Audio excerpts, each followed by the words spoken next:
क्योंकि आपको शहंशाह बनना है तो शहंशाहों की चाल निकालनी पड़ेगी, आप भिखारी की चाल नहीं निकाल सकते। तो समय की जरूरत को देखते हुए दो चीजें किसी से पैसा न लेने वाली, जैसे मैंने बताया कबीर साहब की बात मैंने पढ़ी, रविदास जी की बात पढ़ी, आइंस्टाइन जी की बात पढ़ी, तो मैंने एक संकल्प लिया कि अगर आध्यात्मिक सूर्य ने किसी ने भी जन्म लिया अंतर में और अगर वो पैसे का मोहताज है तो मेरे को वो अध्यात्म नहीं चाहिए। अगर वो आश्रम का मोहताज है मेरे को वो अध्यात्म नहीं चाहिए। तो शंकराचार्य जी कहते हैं कि आज गंगा की जो गड़गड़ाहट उठा करती उसके लिए रोने की जरूरत नहीं है, आज वो मैदान में आ गई है और कल कल की ध्वनि खत्म हो गई है। बच्चा जो कोमल था, छोटा था, उसकी कोमलता के लिए आज रोने की जरूरत नहीं, क्योंकि आज वो गाभरू हो गया है। आज उसका जो कोमलता की जगह कठोरता आ गई है, आज उसका शरीर कठोर हो गया है, तो उसके लिए रोने की जरूरत नहीं है, ना ही प्राकृतिक या अप्राकृतिक साधनों से उसको पैदा करने की जरूरत है। वो चीज जा चुकी, वो समय की जरूरत थी, अवन यज्ञ समय की जरूरत थे। अवन यज्ञ करो, मैं सपोर्ट करता हूं, शंकराचार्य जी ने कहा, लेकिन कौन सा यज्ञ करो कि एक एक काम यज्ञ है उस परमात्मा के यज्ञ में, एक एक कर्म आहुति है, सारा जीवन ही यज्ञ है। श्री अरविंद कहते हैं कि all works all life is yoga, कि जितनी भी लाइफ है वो योग है। योग क्या होता है? किसी चीज की प्राप्ति के लिए प्रयत्न किया जाता है। तो शंकराचार्य जी कहते हैं कि हम जिन नैतिक मूल्यों की प्राप्ति का प्रयास करते हैं सारी आहुति तो है उस परमात्मा के यज्ञ में, यानी कि सारे कर्म आपके यज्ञ हैं, सारा जीवन ही आपका यज्ञ है। यज्ञ करो, शुद्ध होता है वातावरण, लेकिन अंतर के विचारों की शुद्धि जब तक नहीं होगी, एक एक कर्म आहुति नहीं बनेगा, तब तक यज्ञ की पूर्ति नहीं होती। जैसे मैंने कहा आपको, जब तक अंतर का घंटा नहीं सुनेंगे, आप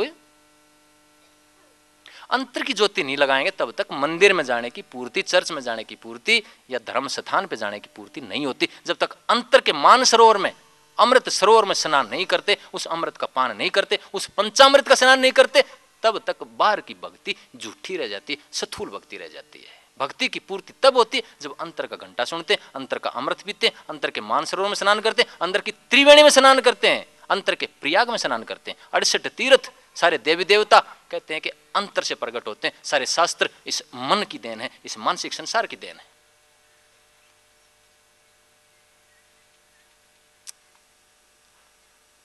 तो सारा जो आत्मनिष्ठ धर्म है अंदर से निकलता है। तो शंकराचार्य जी कहते हैं कि उस बच्चे के लिए प्राकृतिक साधन या अप्राकृतिक साधन से उस बचपन को लौटाने के लिए रोने की जरूरत नहीं है, ना ही शोक करने की जरूरत है, और सारा जीवन ही यज्ञ है। और आत्म साक्षात्कार के लिए उन्होंने क्या कहा कि आज मैं क्यों कर रहा हूं ये, जो हिंदू धर्म के उस वक्त के जो प्रकांड पंडित थे उनको क्या कहा कि मैं क्यों कर रहा हूं ये, कि हिंदू धर्म आज बढ़ता जा रहा है। हजारों देवी देवता रोज अस्तित्व में आ रहे हैं। वेदों में 5-7 देवी देवता थे, लेकिन आज रोज का एक देवी देवता बढ़ता जा रहा है। जबकि मैंने बताया कि बाहरी धर्म है, बाहरी आकार रूप रंग लेकर के हम गुणों की कल्पना करके एक नई शक्ति को जन्म दे देते हैं। तो शंकराचार्य जी ने कहा कि अगर हिंदू धर्म की रक्षा करनी है तो इस बिखराव को, धर्म के बिखराव को आपको रोकना होगा। ये बाहर का धर्म है, ये आत्मिक धर्म नहीं है, ये मील का पत्थर है। तो उन्होंने एक सिद्धांत दिया, पंचायतन का सिद्धांत। पंचायतन का सिद्धांत होता है कि आप हजारों देवी देवता हैं, उनको छोड़ के केवल 5 देवी देवता मानेंगे। कौन से 5 देवता? विष्णु, शुक्र, शक्ति, सूर्य और गणपति। कि ये पंचायतन का सिद्धांत है। आप पूजा कर सकते हैं इन 5 में से अपनी मनपसंद का देवता छांट लो। आप वो बताते हैं कि अगर हिंदू धर्म को बचाना है तो इस बिखराव से बच के पहले 5 पाओ, पहले 5 पहले आए वो। उन्होंने यज्ञ की व्याख्या बदल दी। जैसे मैंने आश्रम की व्याख्या बदल दी कि आश्रम घर को बनाना है, आश्रम इस दल को बनाना है। जहां पे आके आपको शांति मिले। आश्रम के नाम पे ये महल नहीं खड़े करने, बॉडीगार्ड नहीं खड़े करने, एसी के अंदर नहीं रहना। आश्रम खुद घर को बनाना है, इस दिल को बनाना है। आश्रम में किस लिए आते हैं हम? कि वहां आकर के हमें शांति मिले, आश्रय मिले। अगर मेरे पास आने से आपको शांति मिलती है, आश्रम की प्राप्ति होगी आपको। मेरे घर में आने से, आपकी मेहमाननवाजी से और आपको प्यार से बोलने से आपको शांति मिलती है, तो वो घर आश्रम है, नहीं तो घर नरक है। तो आश्रम की व्याख्या बदल दी मैंने। इसी प्रकार शंकराचार्य जी ने हवन यज्ञ की और जीवन की व्याख्या बदल दी। चीज वहीं रखी, लेकिन विशाल रूप दे दिया उस चीज को। कि मैं, जैसे मैं कहता हूं कि सत्संग को आपके दिलों में खड़ा करना चाहता हूं, मैं किसी चार दीवारी में या बिल्डिंग में या आश्रम में नहीं खड़ा करना चाहता। मैं आपके दिलों के अंदर कोई स्थायी पता नहीं हो मेरे सत्संग का,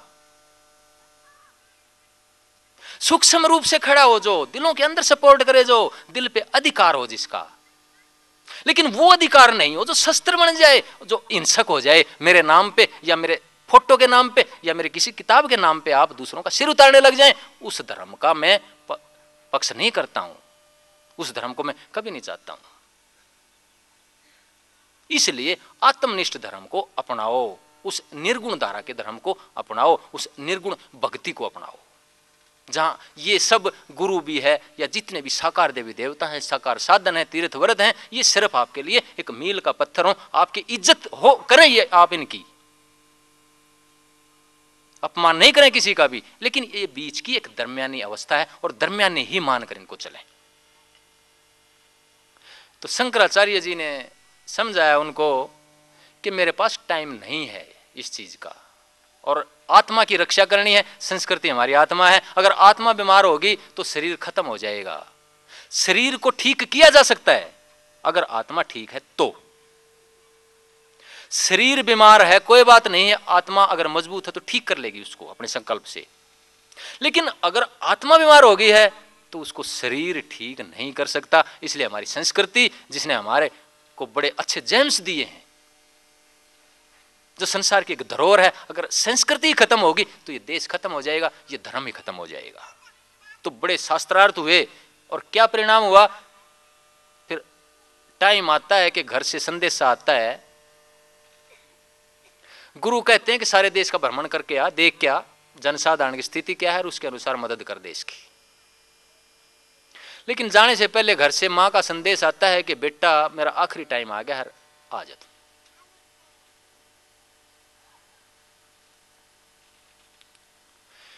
जाते हैं मां के पास, मां की सेवा करते हैं, रहते हैं। मां कहती है कि बेटा कोई सुना है, तेने बड़ा ऊंचा ज्ञान दिया है, के दिया है, मैंने तो पता नहीं, सुना दे कुछ मैंने भी, ताकि मेरी आत्मा शांति से परम धाम में जा सके।